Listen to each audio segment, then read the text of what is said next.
Haven't you heard? A queen is on the rise. Wear a mini hat so she can open up your eyes. Join the convo, the podcast is lit.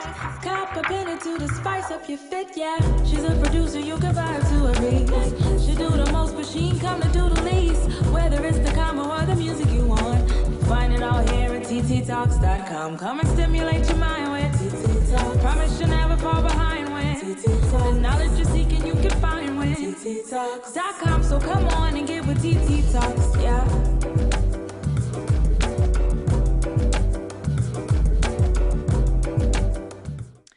Peace, family. It's your girl, TiTi from TiTi Talks. Super excited this morning. A couple weeks ago, I reached out to my sister, Dr. Iyelli Ichile, and I was like, I feel like we need to have a TiTi Talks conversation. You have a lot of really dope things to say, and with her background, which I'll have her go into, I'm just really curious to kind of have a conversation and explore a lot of things that I've been seeing just around me and conversations that I've been having on the interwebs. And then late last night, I see a post and Kanye West is at it again, saying some very interesting things in regards to Harriet Tubman.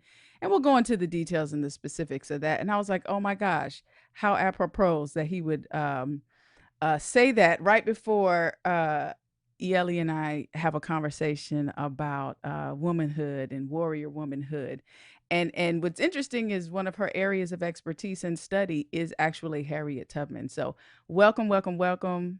Thank you so much for coming. Tell everybody a little bit about who you are, what you do, and we'll kind of segue into some Harriet Tubman talk for real. Okay. So I am a PhD in African diaspora history. I'm a mom. I'm an African woman.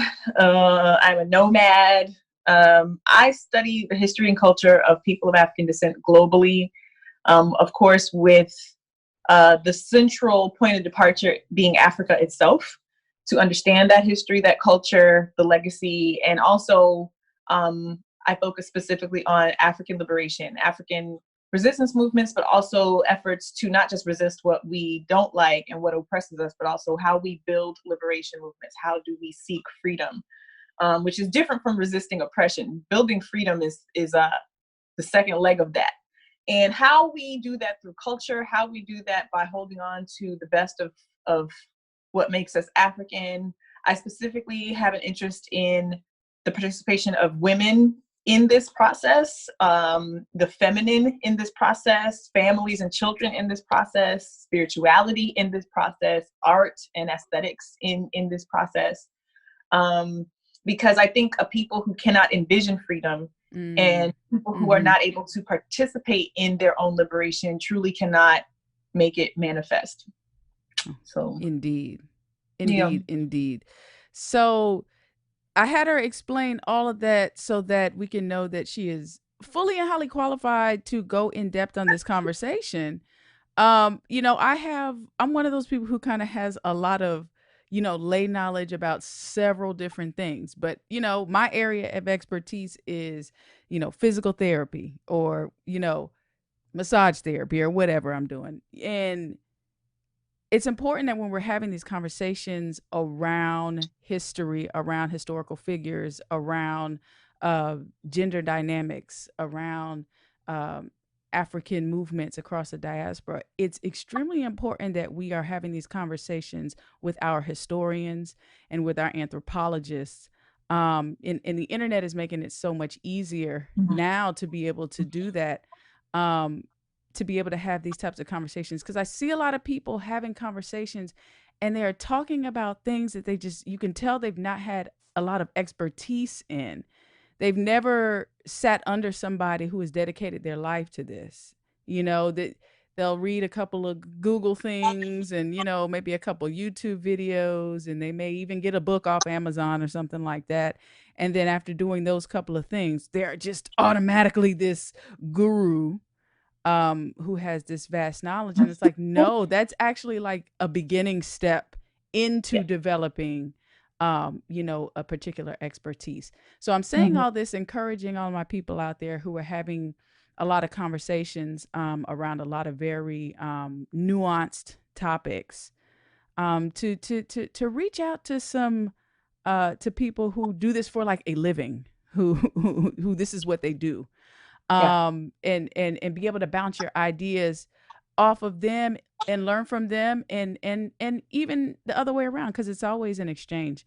But just the level of information that a lot of our historians and anthropologists, the information that they have access to, a lot of times isn't what somebody who's just casually researching something on the internet has access to. So I'm saying that, encouraging my good folks who are having these conversations on the interweb, reach out to some professionals. It'll be cool just to explore that. Right. But moving forward, I have a little rule on my show where I don't talk about Kanye West. I don't talk about him in general, just because it seems kind of pointless, and it kind of, I'm not really trying to sensationalize anything. But I only mentioning him in reference to Dr. Ichile and I going into a conversation about Harriet Tubman. And last night, I know you and I, we saw the post where it seemed to be he was kind of all over the place. But there was one particular incident where he's like Harriet Tubman never actually freed any slaves. She just sent them to work for other white people. And if you are not very well read, I mean, that could appeal to you in some way. If you're not familiar with any type of information, if you never have read about Harriet Tubman outside of watching a couple of movies or things like that. So let's talk about, was any part of that statement true? Let's start with that. So Kanye, I have a personal policy of trying not to talk about him either. Yes. So we're gonna break the rules today a little bit for the interest of ancestors properly and not allowing people to malign them in weird ways. Absolutely. Actually, this goes back to something I wanted to say. First, I wanted to thank you for making the point that you made about people needing to check in with those of us who have dedicated our lives and our professional work to this. One of my students the other day kind of was like, I read Black history stuff all the time. Like, I think I could teach. I could teach. I could do your job. And I'm like, okay, well, one of the things that makes me me, and the reason I'm the teacher right now, is because it's not just about how many books you can read on a topic. We all know people actually tend to read books that they agree with, that already kind of align with where they are and their ideology about things. But when you go through graduate school programs, particularly a good graduate school program, you read a lot of things you disagree with too. Your ideas are tested. You go to class and you have debates with other people who disagree in your learning community. You have critique from your professors. You have to go through the gauntlet, so to speak, of other people challenging your ideas, and then you have to defend your ideas to get out, essentially, right? And if you've never had your ideas tested like that, challenged, bumped up against other ideas that differ, and you've never had to refine them to the degree that they can stand up in a bunch of different spaces, that's where the expertise really comes. If you've never allowed your ideas to evolve and also be influenced and shaped by different ideas, right? Like my ideas are still evolving, but I know enough to know what I don't know. Right. I know enough to allow them to evolve and change over time if I find something that makes more sense, right? But people, I mean, so rigidity is also not a sign of expertise, right? Very true. And I think as it relates to this whole Kanye issue, it's really obvious that there are people who really want to support him because of who he is as a figure. Some people they align with the familiar, right? Some people are stuck in a moment in which this is the Kanye of college dropout. And that's who they'd want to be their president, right? This is not the Kanye of college dropout. I won't diagnose him. I'm going to leave that up to the psychology experts to talk about what mental health issues may be apparent. But what he's saying about Harriet Tubman, I believe that there's this Black entrepreneurship group of folks that are very interested in Black financial literacy and financial empowerment, and that's fine. But I think they could look at a comment like that he made about Harriet Tubman, essentially delivering these enslaved Africans to other white masters, right? I think they could look at that and say, yeah, and that's why we have to start our own businesses and work for ourselves and be self-reliant. Yeah. I can understand someone looking at it from that perspective, but someone who kind of just takes, if that is your takeaway, then that means there's so much more you're not seeing. There's so much more you don't understand about the true nature of chattel slavery. How much research have you really done to know what those people did post freedom, like when they got there? Right. Exactly.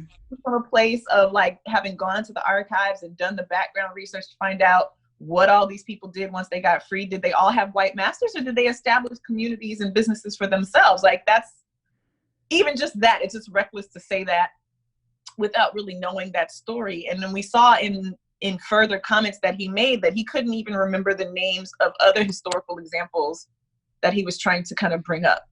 So he kind of discredited any type of kind of historical ground he might have been trying to stand on in making a comment about Nana Harriet. And again, no one can conflate being an employee to being a chattel slave. I just don't even. Yeah.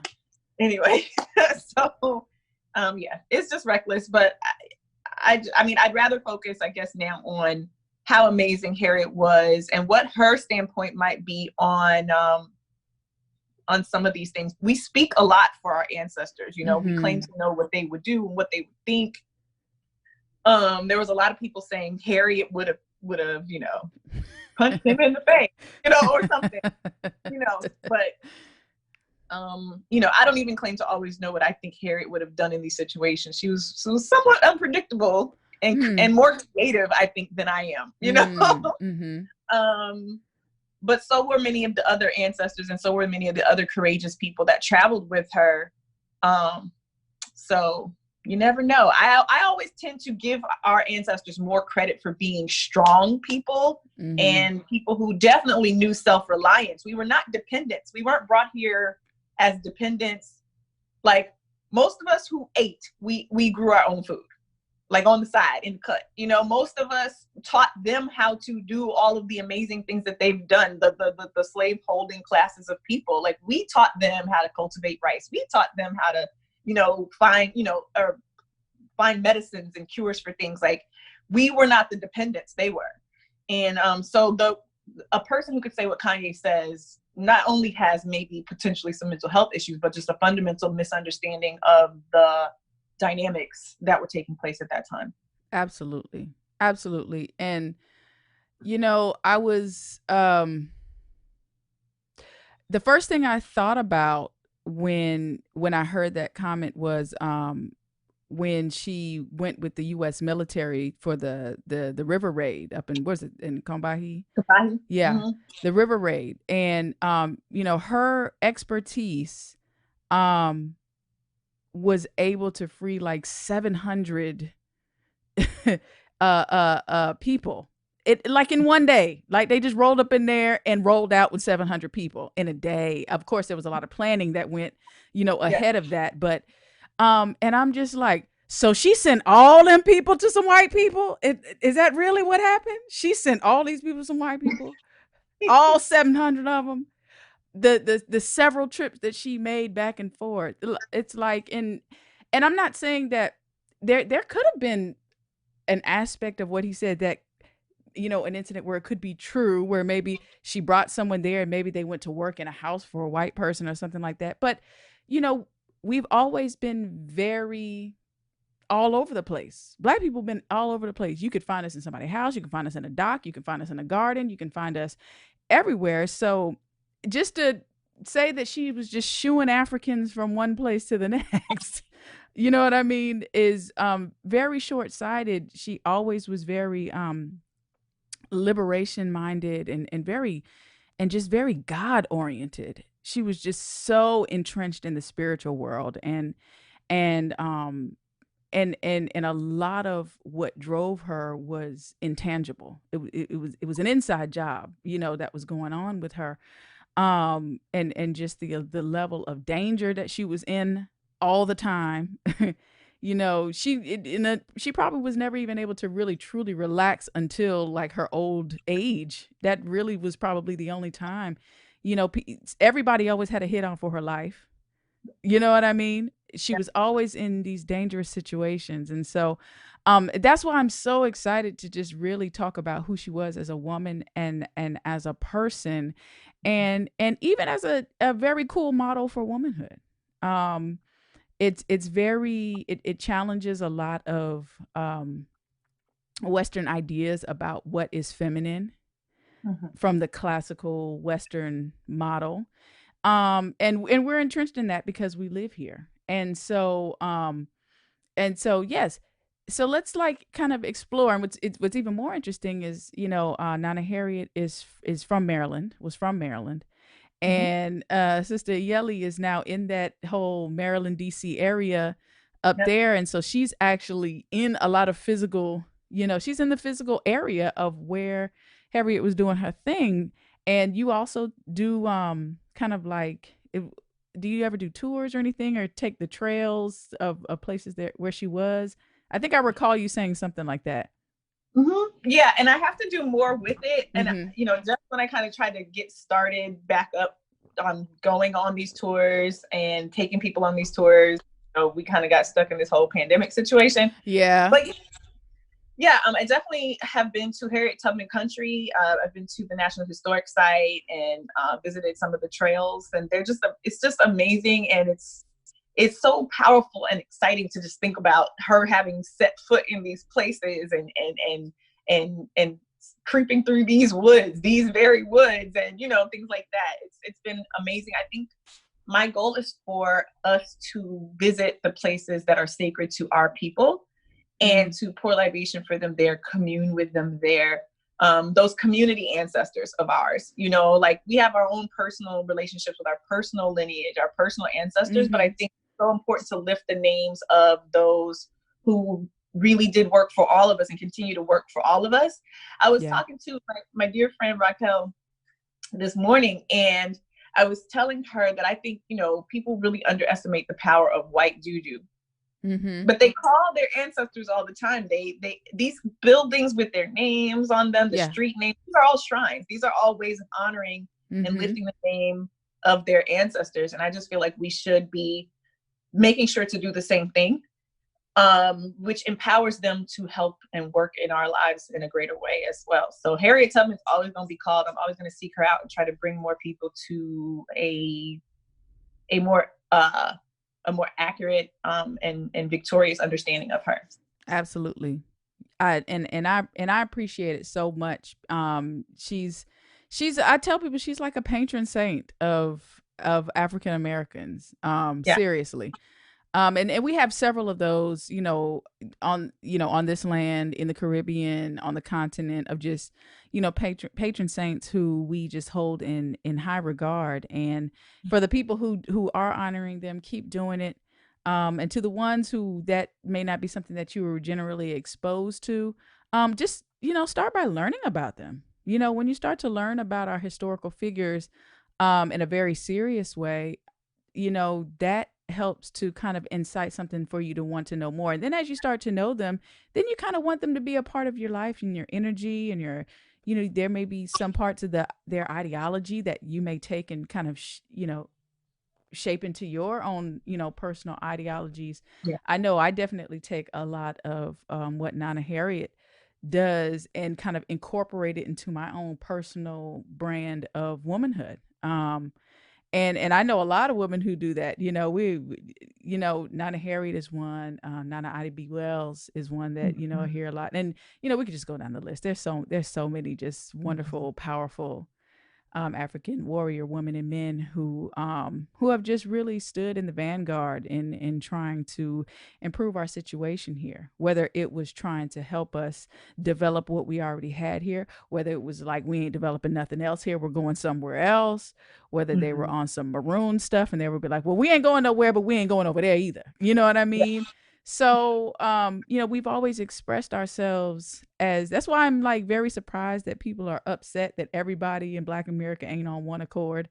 Right now, it's like we've always had kind of differing views. There were some people that wanted to do one thing, and there were some people that wanted to do other things. We just have to learn how to more effectively be able to coexist or not, however we want to, and still be able to remain peaceful and focus on dismantling white supremacy systems, because no matter where we fall on the line on this side, it's very clear that there's a lot of opposing forces coming our way. So yes, I want you to talk a little bit more. Give us just a little, it's hard to say this. I was about to say, give us a real quick rundown about who Harriet Tubman is. But give us like the cliff notes for anybody. I'm sure that a lot of my listeners are very familiar with her, but just in case, because I'm always surprised by who listens. I mean, I'm very surprised. People tell me that they listen. I had some lady bagging at Publix. Some old white lady told me she liked my show. I was confused, but I was like, okay, great. That's cool. So that's what I'm saying. I never know who's listening. So, so let me know. Let's talk about who Harriet, where was she born, and kind of like her early life, things that kind of shaped who she became. Okay. So Harriet Tubman is a woman who was born under the name Arminta. And she was born here in the Eastern Shore of Maryland, and had a very typical experience, I think, for this region for an enslaved girl. What made her story a little bit unique is, even though she was kind of bounced around and had different types of working environments, she had to like trap muskrats, and she did the agricultural thing, but she did housework, she did all of the different things. But she had two parents. She had her mother and father who were very intentional about raising all of their children if they could. And then her brothers and sisters were sold away at various times. But she had the benefit of having had a connection with her birth parents, which many of us did not have. Parents actually tend to be sold away, not the children, right? Because if they were sold because the owners needed money, the parents were more valuable, so they could make more money from the sale of a parent. But she didn't lose her parents. Her parents did lose some of the children, but she learned a really important set of skills. Also, there's an important book that you could check out called Equal Under the Lash. I think that's what it's called. But it does discuss gender, but I think what we find is Harriet Tubman did the work that people would assume that enslaved women were not doing. She cut timber with her father. She was just physically small, but also really strong. And she had an African grandmother who was directly from the continent, who taught her an important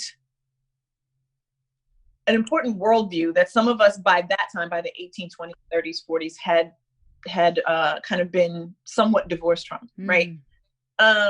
So for me, Harriet from day one is like this Pan-African figure who has a connection to this African American experience, but also very much connected in real time to an African experience. And so I love that about her, because I think we need to really understand the ways in which we are connected, and she kind of stands there in that gap on that spectrum. But Harriet Tubman is known for being joyful. That's something I think that's so important to the understanding of the human experience. What allows Black strength to be what it is the fact that we can always still find joy. She was super funny, super talented, had an artistic side. She was a beautiful singer. She was a creative storyteller. She had a feminine side. She liked nice things. She liked a little butter in her coffee. But back then, I'm assuming it was kind of used like cream. So whenever she could find little spaces of self-care or luxuries for people enslaved. She took the opportunity to do that. That's part of maintaining sanity, is to say, I'm human, I deserve something nice. And she cared about people so deeply. She was doing something that comes up a lot in my research, which is mothering, caring for other people, because she had a mother of her own. She had that in her life. She had that from her father. She had that from her community. So Harriet was someone who,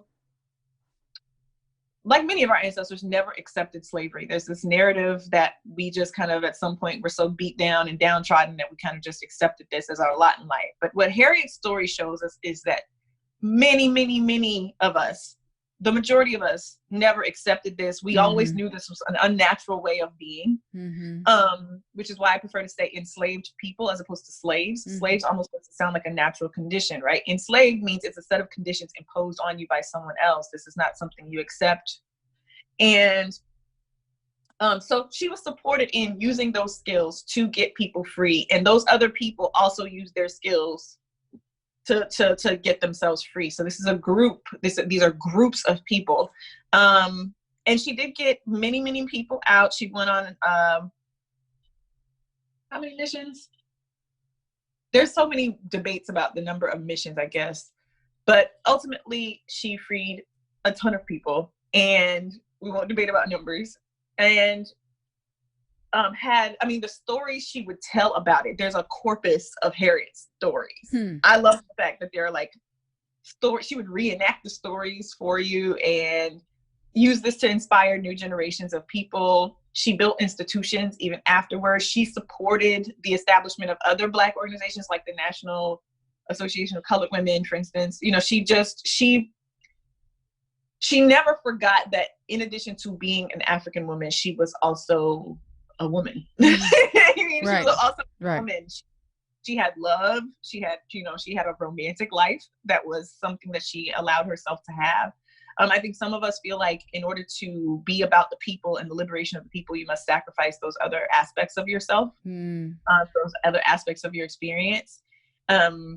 So again, for me as a woman, I'm looking at this as a model for my life, that I believe that I do positive work for the liberation of African people, but I also am a woman. I also practice self-care. I also am a mother. And I try to make sure that that's always a part of how I explain myself, how I biographically describe myself in the world. She is who she is because of the community. I am because we are. That's definitely kind of how Harriet understood herself. Awesome. Yeah. Awesome. And that was a wonderful rundown of who she is. It's hard to encapsulate such a dynamic figure and just condense it into 40 characters on Twitter or something, or 80 characters or whatever they got going on now. You know what I mean?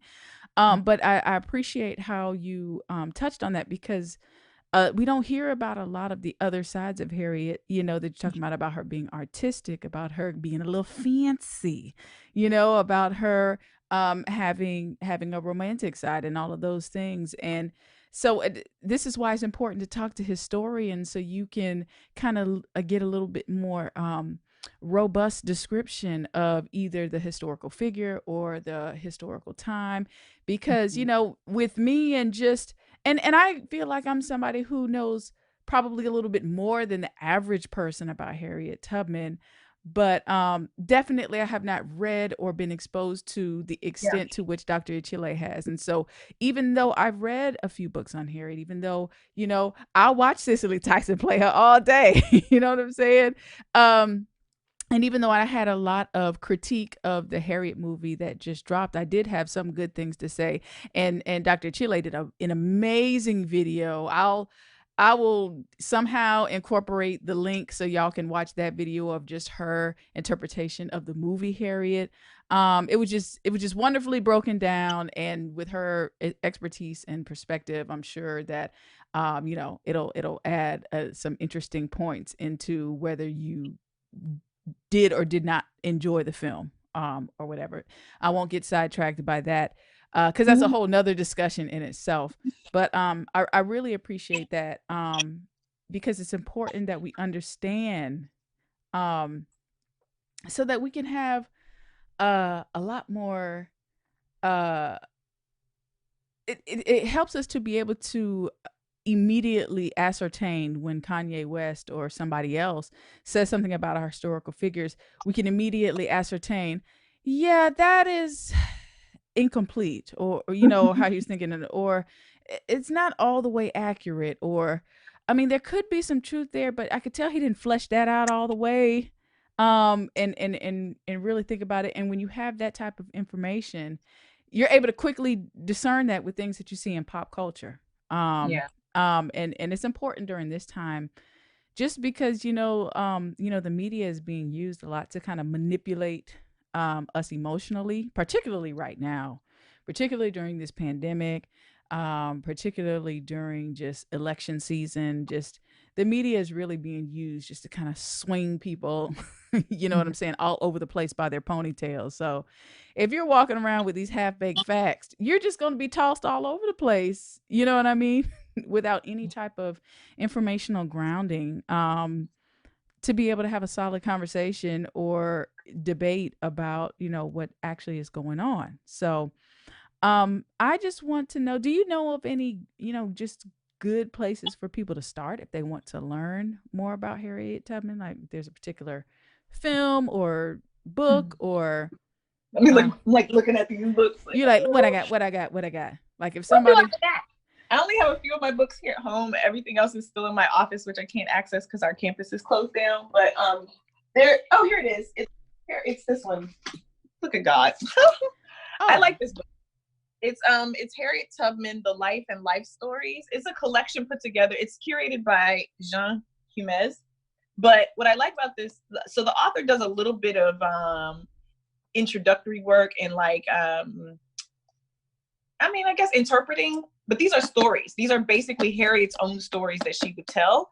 And also this writer kind of referees all these other major books about Harriet and talks about the historiographical nature of them, like how they were crafted, like the Sarah Bradford book, for instance, like that's discussed here. And like the idea of audience and the idea of all of Harriet's various translators, the people who spoke for her and put out these kind of biographical works about Harriet, all of that is kind of discussed in this book. So it helps you kind of navigate other sources about Harriet. And it kind of organizes her stories into categories of stories that she would tell. So I like this because I feel like it helps us get a glimpse into, and also it's stories of people who knew her as well and their impression of Harriet too.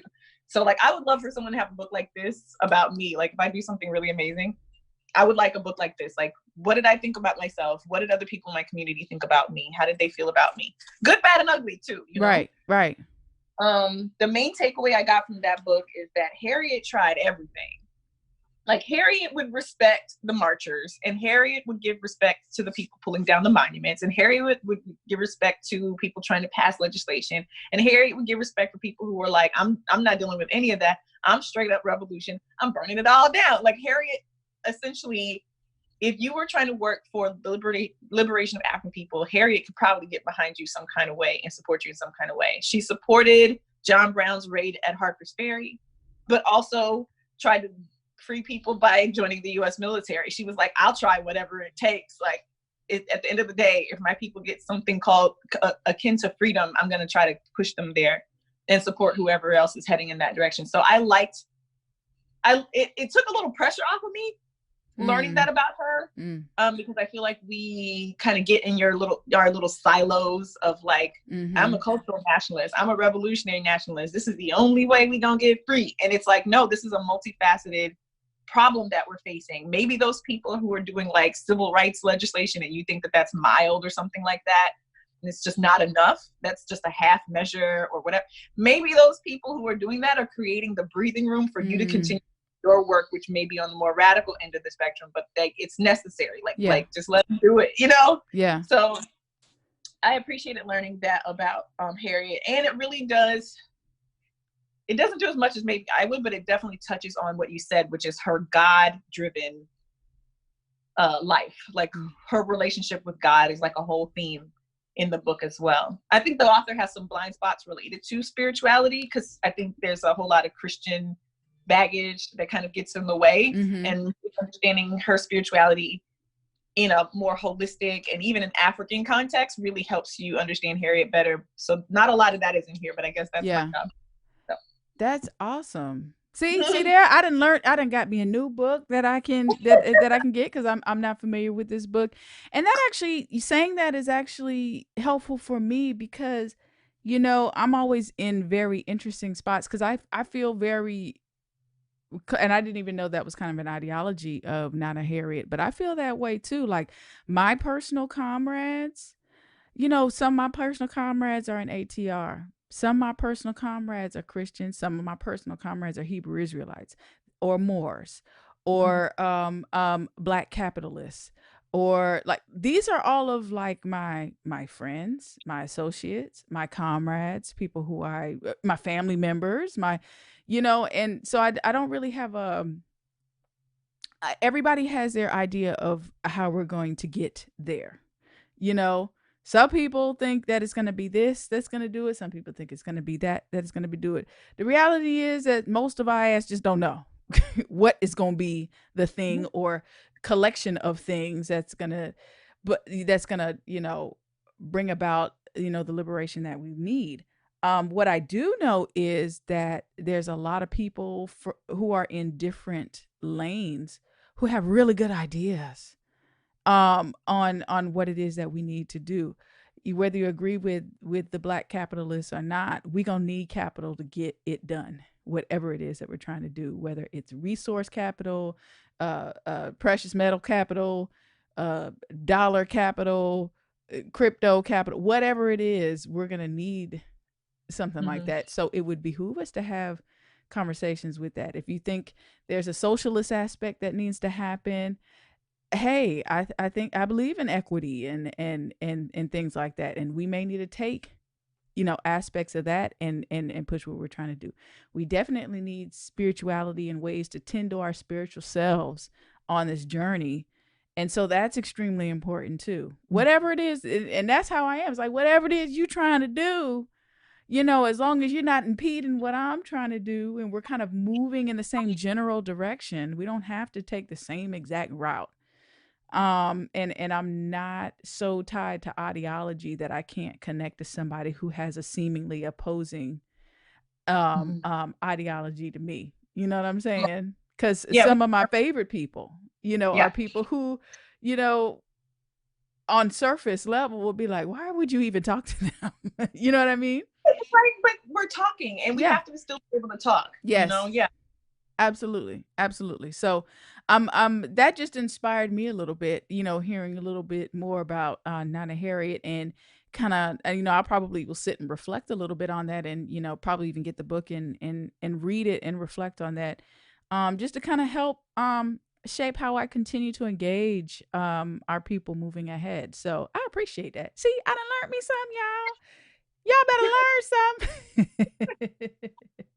But yeah, so what are some interesting, kind of tidbits that you have kind of discovered about, Nana Harriet along your own personal journey with her, really? That kind of was interesting and delighting and surprising, or just made an emotional impact on you? Wow.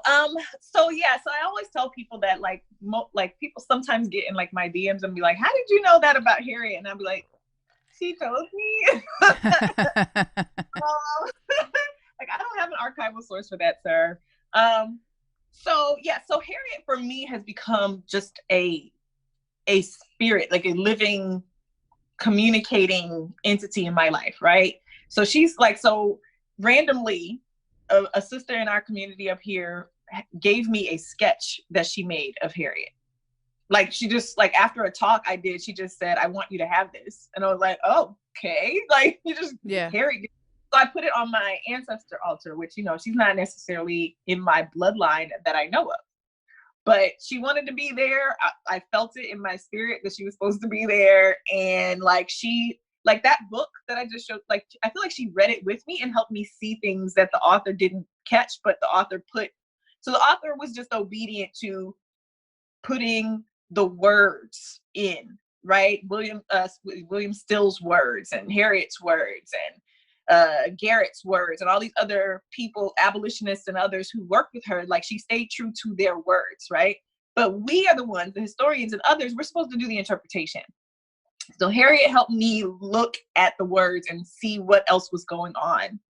And so, for instance, like the notion of spiritual baths, you know, and Harriet taking those spiritual baths, you know, and you know, just as she bathed in the river or whatever. But like in my mind, as I'm reading, and I'm being shown things, like I'm being shown that there were herbs involved. She wasn't just kind of like dipping in the water just to wash off. She was really actively, spiritually cleansing herself. Like she stayed cleansing herself. She, you know, but like Harriet would also say that from the time she was little, she would pray to be able to have the strength to fight for freedom, fight her enemies, fight people who tried to keep her unfree.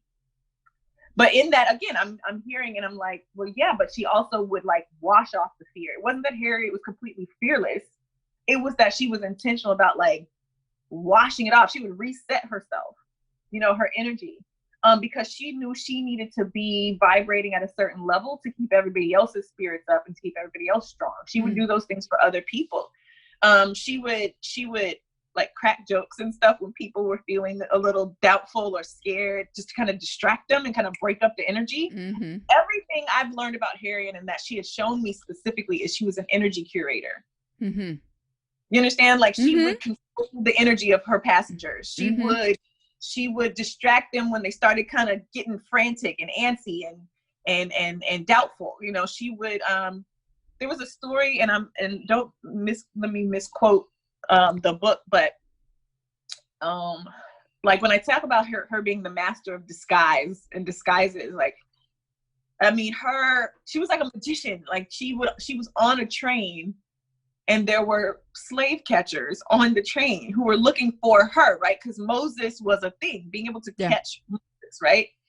And she held up a newspaper to cover herself, and she was praying that it was right side up because she was illiterate. So she was, you know. And then, you know, again, someone has to correct me because it's been a minute since I've actually looked through that book in detail, but she's unsure about this. So she just puts the newspaper down and starts cracking jokes and has everybody like in stitches and is able to get off the train at the next stop before these guys even know that like they've been cracking up at the person they're looking for. Like they didn't even know she was sitting right in front of them. That is the coolest story. Entertaining on the train, right? And another thing is, and this is related to you, I think, and this is another lesson I've taken from Harriet about sisterhood. Because I consider you one of the people that, you know, I've been in sisterhood with. Absolutely. You are my sista. My sista. Yeah, yeah. You are my rapper sister. Your rapper, yes. Your rapper together.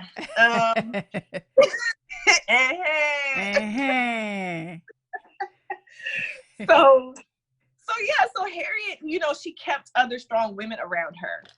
Mm-hmm. You know, she had other examples. I think that's one thing that again bothered me about the movie. Like I think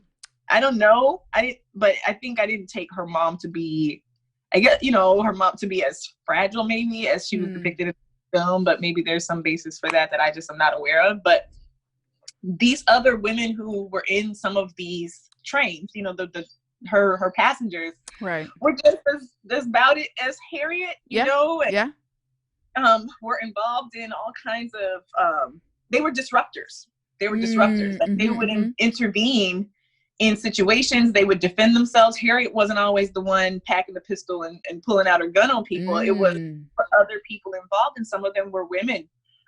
There were mothers who were traveling with her with their babies. And so they had to be just as tough, just as strong, as fancy as Harriet is in that new picture that surfaced where she's in that really nice dress that everyone's been salivating over. Harriet could get down dirty and crawl through the mud with the best of them, but so did everyone else. And I don't know how they did it in all them skirts, but they did. Jesus. Baby, and skirts and corsets and blouse. What is it? Bloomers? It's too much. It's too hot. It's too hot. It's hot out here. It's hot. I'm in Maryland right now. I'm like, we're doing this with what? Listen, I walked out the door in a t-shirt and some shorts yesterday and was like, oh, how could you do that with all them layers and tied up boots? Like, what is happening? Right. Salute to the mothers. Salute to the mothers. Salute, because it's too hot for living right now, and she's out here doing the most, and they're out here in the brush doing the most in the weather and in the cold. Right? And in the cold. The winters up here are miserable. It's like a nasty cold. It's the kind that like grips you in the bones, you know. And yet she freed her brothers around Christmas, yeah. You know, so just again, just that level of gangster, that level of, but that goes back to the spiritual question. Like, you know how when, and you know this as a practitioner in ATR, but like when you go into a trance state, you know, some of that enables you to not feel the same pains and discomforts in your body that you might otherwise feel, right? This is why people can like swallow swords and eat fire and walk on hot coals and do all these other amazing things. And they do that to show us like spirit is here, like I'm on this other side too, right? I've arrived there.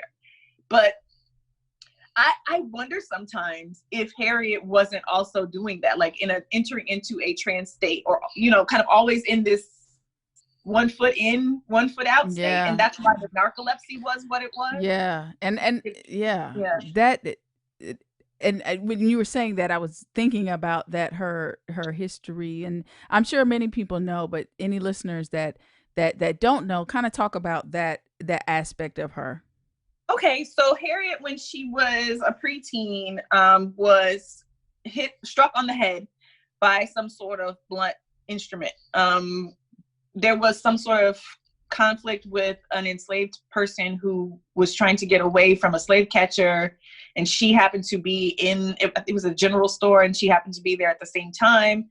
Some accounts say that she was trying to protect this individual and literally put her body in the way, and some people say she just kind of got caught in the middle of the conflict and got hit on the head.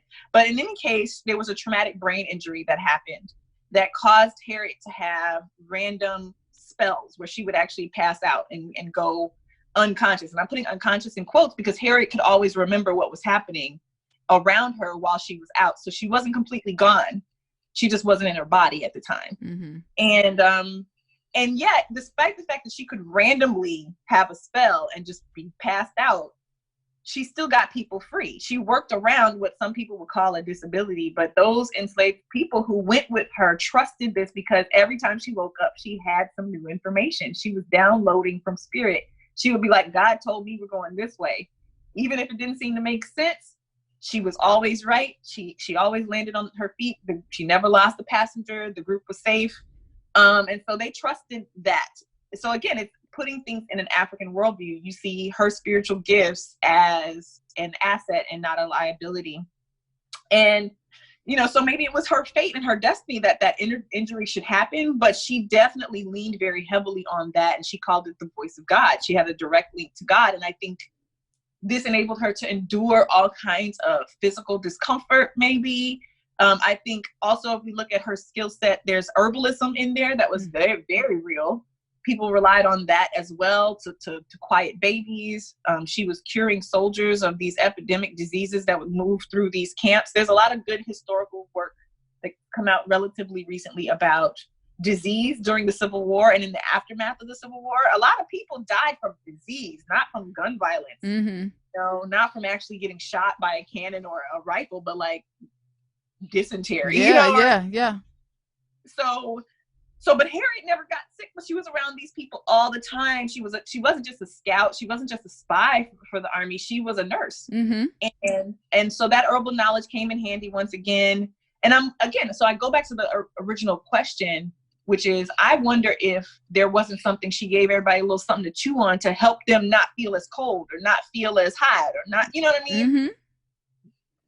The deeper I go into studying African cultural knowledge, and even the ways in which we interacted with the native people of this land to learn about their plant knowledge. Right. the more I'm amazed at the things that these plants could do, and how important our relationship was with the plant life here. So again, walking through the woods at these historical sites and stuff, I'm like, oh my God, like I'm probably looking at amazing medicines all around me. And Harriet saw a world of medicine. She was like, I have everything I need. Let's just go. Yeah. So yeah, it's just fascinating stuff. It's super amazing. Super amazing. I'm always super inspired by Harriet because she's like an exemplary example. And I always thought this as a child. I remember one of my favorite books to get when I was a child from my elementary school library was always this Harriet Tubman book. I would get it like every month. I'd get it every month. I'd always just want to get the book. And when I would go to try to find it and somebody else had it, I'd be irate, you know. But one thing I always said, because we were always talking about in school leadership, I was like, gosh, she's a good leader. She's such a great leader. She is a leader. She is one of my model leaders, actually. And you know, we're always talking about and hearing about leadership in the Black community. And, you know, and leadership from women is just, it just hasn't really been held up, you know, in the proper light. And given the proper credit, you know, that's due to us, you know, a lot of, you know, can you imagine if like, let's say like, Nana Fannie Lou Hamer had the same following as, Elijah Muhammad, you know what I mean?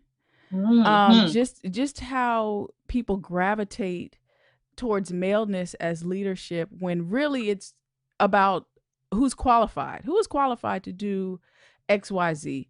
And so I always keep her in high regard, and a lot of our women warriors were natural leaders, just across the board.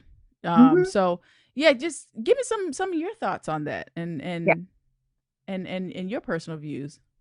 Well, one thing I will say is I actually see a lot of how I imagine Harriet in you, in the way that you operate. I think that's really, really important because I think there's a youthfulness that she had. There is like a high energy, like she had a capacity to do so many different things at a time. You do like so many different things. So many pots. Yes. So many pots. And Harriet never felt like she had to make one choice and do only one thing. She could be good at a lot of different things and allowed herself to use all of them to meet her goals. But that's what a leader is. A leader is adaptive. A leader is flexible. The way that Black and white people have looked at Harriet, particularly that gun narrative where she put, you know, she pull a gun on someone who wanted to go back and stuff like that, which is not true. But I think unfortunately, that's almost like a reflection of trauma. Like we need our leaders to be hard-nosed. We need to fear them. And I think, again, that's our trauma from being oppressed through violence and the threat of violence. But that's not what Harriet was doing. She was a compassionate leader. She led through comfort. And yes, by holding people to a high standard, and yes, by being stern when necessary. Right. But she just wasn't randomly threatening people with, you know, death like that. You know what I mean? She was very clear that, you know, the people who she would be okay with killing are slave catchers and real enemies, right? Right. And of course, a person who went back would be considered a liability, but I don't think she needed to get to that point because she was such an excellent leader. So I think that there is maybe a feminine way of being a leader, maybe, I don't know, or an approach to leadership that isn't all aggression, that isn't all violent. I'll say that's more accurate. And it's not being a leader through intimidation and fear. And she definitely exemplified that. She was a creative leader. So we have compassion, we have creativity, we have flexibility, we have resourcefulness and adaptability. Like I said, she was a master of disguise. I think as much as she was okay with and grounded in her femininity, she was definitely okay also connecting with her masculine side to accomplish things, even if that meant dressing like a man, changing her, you know, deepening her voice to talk like a man. She was, you know what I mean? she was able to embody whatever energy she needed for the moment. And that's what I think a leader can do. If we hold on to Western gender baggage, then we don't access our full ability to be these well-rounded community members, well-rounded leaders, because we're like, I got to fit in this feminine box. I can't do that. I can't wear pants. Like if Harriet one day was like, I could never wear pants. I could never, you know what I mean? Yeah. How would she have missed out if someone judged her for it? Yeah. For instance, Yeah. in her community. But we weren't caught up in all of that the way we are today. Our gender conversations are so short-sighted. Our ancestors weren't worried about all that. Like we didn't have a problem with feminine leadership or female leadership like we do now. Right. Like I think after the end of slavery, I think we've kind of moved backwards towards someone else's gender norms. Even those of us who consider ourselves African-centered, I see a lot of like, that's Western patriarchy. You don't really see that because you got a dashiki on, but like, okay, but like, that's really traditional. We got to go a little farther back than the last 500 years and see what we were doing way before in terms of what gender really meant or didn't mean. I think it just didn't have as much meaning, as importance as we give it. Harriet is a highly qualified human being who could get us out. I'm gonna go with that, right? I think that's as complicated as it was for people, and maybe some of the people who bucked against her leadership were people who kind of represent that first group who kind of started buying into the nonsense. You know, like I think in the film, it said one of her brothers or one of the passengers, one of the guys was like not okay with her leading. And then she had to show him essentially by like calling on God, and then God saying, we're going to walk through this deep river and we're going to be up to our necks with water, but we're going to make it. Yeah. And after that, he was convinced. But, and I still feel like we're in that moment where Black women have to prove themselves highly capable, and still kind of feel doubted and questioned and stuff by people who are just, carrying a lot of that baggage and are still uncomfortable with women leadership. I love those t-shirts that say trust Black women. You know, obviously on an individual level, everyone can't be trusted for everything. Yeah. But one of the things I interpret from that t-shirt, one of the things that I try to do in my work is bring out the stories of Black women who were trusted and could be trusted and should have been trusted, and show them how our leadership has always been composed of men and women. That's who we are. And if we're moving away from that, then we're moving farther away from liberation. Man. I ain't saying nothing after that. I ain't saying nothing after that. You heard what she said. She said what she said. No, but no. Thank you for that. That's a beautiful way to kind of close out the energy of this conversation. And I just I'm actually kind of glad Kanye said that, just so we could have this conversation. Because I was thinking about talking a little bit about Harriet a couple weeks ago when we spoke. I was like, yeah, we could touch a little bit on Harriet, but I'm glad that his comment kind of sparked this kind of more in-depth, more intimate conversation about who she is and why it's so important for us to get more, more layered, deeper, more nuanced information and have deeper conversations about our revolutionary leaders. So that when people start coming off the cuff with all kinds of stuff, that it didn't come from a place of deep thought and study and synchronization of information and taking in a lot of different viewpoints. And so I'm appreciative for it. Thank you. Where can people find you if they want to catch up with you or follow what you're doing? Or okay, yes, I'm trying to work on some stuff. I am on I'm sure I'll figure it out. I'm on Instagram at Iyelli Ichile. So it's IYELLIICHILE. And I am on Twitter at Dr. Ichile. So at DRICHILE.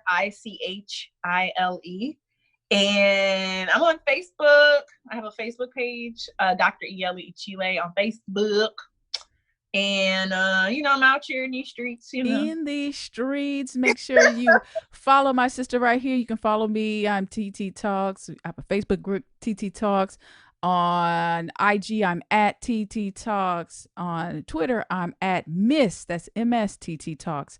So, follow us. We're some cool chicks who have a lot of interesting things to say. Dr. Ichile, thank you so much. Always good to see you.